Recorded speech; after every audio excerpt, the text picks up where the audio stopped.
सामने।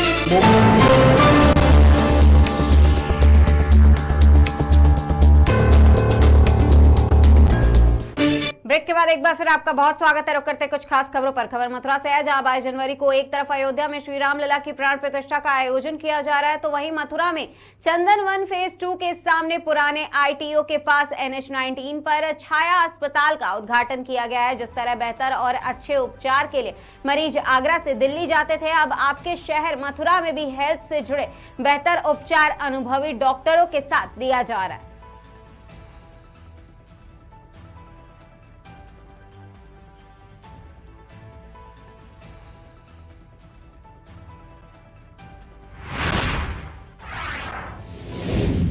खबर मथुरा से है, जहां 1992 में शहीदों की पुण्यतिथि पर कैबिनेट मंत्री चौधरी लक्ष्मी नारायण व भाजपा जिला अध्यक्ष निर्भय पांडे ने गांव पहुंचकर शहीद के समाधि स्थल पर पुष्प अर्पित कर श्रद्धांजलि दी है। बता दें कि भारतीय जनता पार्टी द्वारा सन 1992 में वर्तमान प्रधानमंत्री नरेंद्र मोदी, मुरली मनोहर जोशी व विधायक पंडित किशोरी श्याम के नेतृत्व में जम्मू कश्मीर में लाल चौक पर झंडा फहराने को लेकर एकता यात्रा का आयोजन किया गया था, जिसमें मथुरा जिले से भी भाजपा कार्यकर्ताओं ने बढ़ चढ़कर भाग लिया था। 23 जनवरी को भाजपा की एकता यात्रा फगवाड़ा पहुंची थी कि तभी आतंकवादियों ने यात्रा के काफिले पर आक्रमण कर दिया, जहां गोलीबारी में गोवर्धन के 3 लोग शहीद हुए। कश्मीर यात्रा के समय हमारे जिले से बहुत से कार्यकर्ता उस समय गए थे। वहाँ आतंकवादियों ने जघन्य आक्रमण किया। उस जघन्य आक्रमण में स्वर्गीय हमारे पिता समान आदरणीय किशोरीलाल जी की भी हत्या हुई। वो 23 जनवरी 1992 की घटना थी। आदरणीय कल्याण सिंह जी उस समय स्वयं यहाँ आए थे और उन्होंने भी पुष्पांजलि अपनी अर्पित की थी। शोक संदेश में आदरणीय कल्याण सिंह जी ने अपने विचार भी व्यक्त किए थे। आज इन्हीं बलिदानियों के कारण भगवान रामलला का भव्य मंदिर बना है। इन्हीं बलिदानियों के कारण आज भारतीय संस्कृति पुनर्जीवित होकर विश्वगुरु बनने के लिए 2 कदम आगे बढ़ रही है। मैं उन उत्तर प्रदेश सरकार की ओर से, अपनी ओर से स्वर्गीय पंडित किशोरीलाल जी के चरणों में श्रद्धा से मैं अर्पित करता हूँ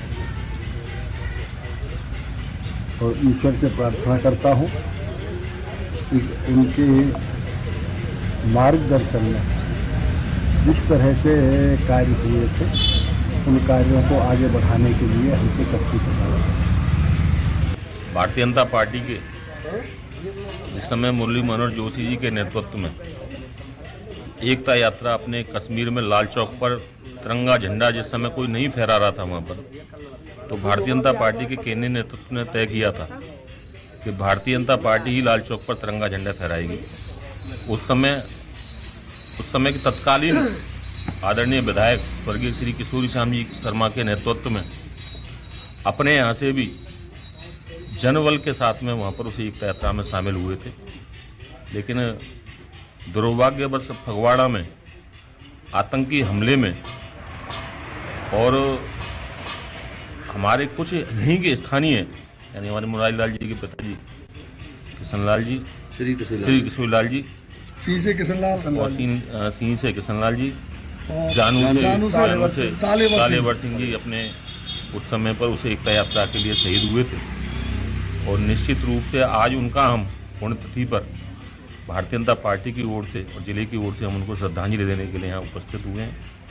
और सबसे बड़ी बात है कि उनकी प्रेरणा लेकर ही आज भारतीय जनता पार्टी काम कर रही है। और जब 370 हट गई है तो ऐसे महापुरुषों को जिन्होंने अपना त्याग और बलिदान इस देश के लिए दिया है, तो निश्चित रूप से उनको भी जहाँ भी जिस भी लोक में होंगे उनको प्रसन्नता होती होगी कि आज जो हमने जिस काम के लिए आंदोलन किया था, जिस काम के लिए हम आगे बढ़े थे, और आज वो काम आदरणीय देश के यशस्वी मुख्यमंत्री प्रधानमंत्री आदरणीय नरेंद्र मोदी जी इसको आज पूरा कर रहे हैं और 370 हटने के बाद में निश्चित रूप से उनको ये बहुत ही बढ़िया लग रहा होगा और हम सब लोग आज उनको श्रद्धांजलि सुमन अर्पित करने के लिए हम सब लोग उपस्थित हैं। अध्यक्ष जी, भाजपा का प्रमुख मुद्दा था मंदिर निर्माण और मूर्ति स्थापना भी हो चुकी है, क्या कुछ कहेंगे इसलिए? देखिए, भारतीय जनता पार्टी का मुद्दा मंदिर निर्माण केवल नहीं था। 500 वर्ष पहले से जो विध्वंस का काम जो आताताइयों ने शुरू किया था, चाहे बाबर हो, चाहे मीर वाकी हो, चाहे और भी जो मुस्लिम शासक थे, जो उन्होंने विध्वंस का काम शुरू किया था, कल 22 जनवरी 2024 के बाद में इसी देश के यशस्वी प्रधानमंत्री जी ने उसको सृजन करने का काम शुरू हुआ है। ये हमारा मुद्दा नहीं था, इस देश को हमें दोबारा सृजन करने का काम कल से शुरू हुआ है और एक राम राज्य की स्थापना कल से जिस पूरे भारत में हुई है, तो ये सोचने का हम लोगों के लिए बहुत बड़ी प्रेरणा का काम करती है। और सबसे बड़ी बात यह है कि ये देश हमारा जो पाश्चात्य संस्कृति की ओर जा रहा था, आज वो दोबारा से राम में हुआ है। आज की नई जनरेशन, चाहे आप किसी भी सोशल मीडिया के प्लेटफॉर्म पर अगर आप सुबह जाते हैं, चाहे इंस्टा हो या फेसबुक हो या ट्विटर हो, एक ही एक केवल बात सुनने को मिलती है, जय श्री राम, राम राम, राम राम, जय श्री राम। आज हमारे बच्चे राम राम करने लगे, राधे राधे करने लगे। तो ये देश में एक परिवर्तन का काम आदरणीय मोदी जी ने किया है और निश्चित रूप से ये सृजन का काम, इस देश को बनाने का काम शुरू हुआ है और आने वाले समय में हम सब लोगों को विश्वास है कि ये भारत दुनिया में 2047 तक जो अपने मोदी जी का सपना है कि विकसित बनाना है, 2047 तक ये भारत विकसित बनेगा। कश्मीर यात्रा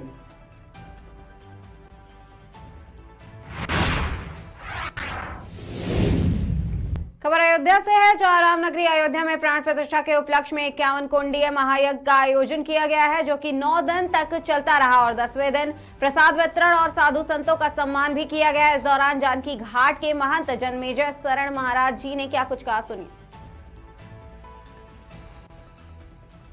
शुभकामना भी है और यज्ञ संपन्न हुआ, कथा संपन्न हुई। अन्य क्षेत्र में विशाल भंडारा का कार्यक्रम नित्य चल रहा था। आज बृहद पूर्णाहुति के बाद जो भंडारा होता है, वो संतों महंतों के बीच में दिव्य भंडारा का आयोजन था। श्री किशोरी जी को भोग लगा और संतों महंतों को प्रसाद पवाकर उनका यथोचित सम्मान किया गया। इस प्रकार से रामचरितमानस का पाठ और कथा और सत्संग अनवरत 9 दिन तक चलता रहा। उस अनुष्ठान के पूर्णाहुति में विशेष बृहद भंडारा का आयोजन हुआ। ये सब कुछ गुरुदेव भगवान की कृपा से, श्री स्वामी करुणा सिंधु जी महाराज की कृपा से और सभी संतों महंतों के आचार्यों की कृपा से ये कार्य संपन्न हुआ। विभिन्न प्रांतों से भक्त आए, सभी लोग इसका लाभ लिए और यज्ञ में बैठे सत्संग का लाभ लिए और जीवन को अपनी उत्कृष्टता की ओर जोड़ने का प्रयास किए। राम जन्मभूमि प्राण प्रतिष्ठा के महोत्सव पर 51 कुंडीय श्री महायज्ञ रखा गया। श्री राम नाम और श्रीमद् वाल्मीकि रामायण, श्री परम पूज्य सुखदेव जगत गुरु श्री राघवाचार्य जी महाराज जी के द्वारा श्री राम कथा का आयोजन संपन्न हुआ। 22 जनवरी इसके उपरांत विशाल भंडारे का आयोजन किया गया। हजारों की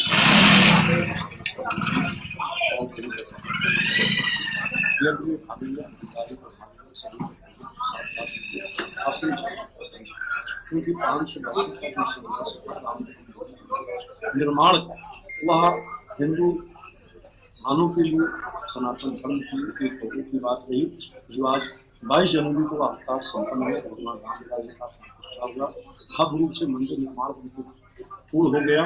भगवान काट से अर्थात ये माने जाती थी की बात है और बहुत ही सराहनीय हुआ। अयोध्या पूर्व से बदल चुकी हुई है, अयोध्या पुराना से नया हो गया, अयोध्या हर जगह सज सौ चुकी है और आज त्रेता का दृश्य अयोध्या में देखा जा रहा है। श्रद्धालु दर्शन किया। शुभकामना भी है और यज्ञ संपन्न।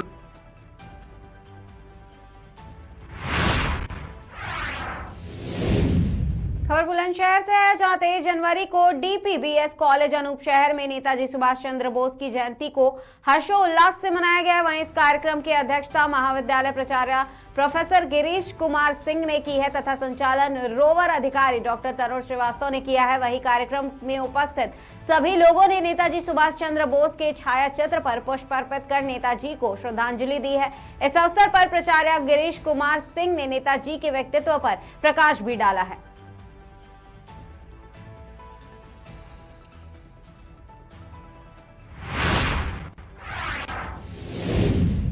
खबर अलीगढ़ से है, जहां तहसील अतरौली क्षेत्र के ग्राम नवरी भोजपुर से स्कूल की बस बच्चों को लेकर अतरौली आ रही थी। तभी रास्ते में रामघाट रोड स्थित रामकली स्कूल के समीप अलीगढ़ से आ रही रोडवेज बस ने जोरदार टक्कर मार दी, जिसमें 4 स्कूली बच्चों सहित 5 लोग गंभीर रूप से घायल हो गए। वहीं चालक की हालत भी गंभीर बनी हुई है। वहीं घटना की सूचना मिलते ही पुलिस मौके पर पहुंची और घायलों को अतरौली के सामुदायिक स्वास्थ्य केंद्र में भर्ती कराया। हादसे का कारण घना कोहरा बताया जा रहा है।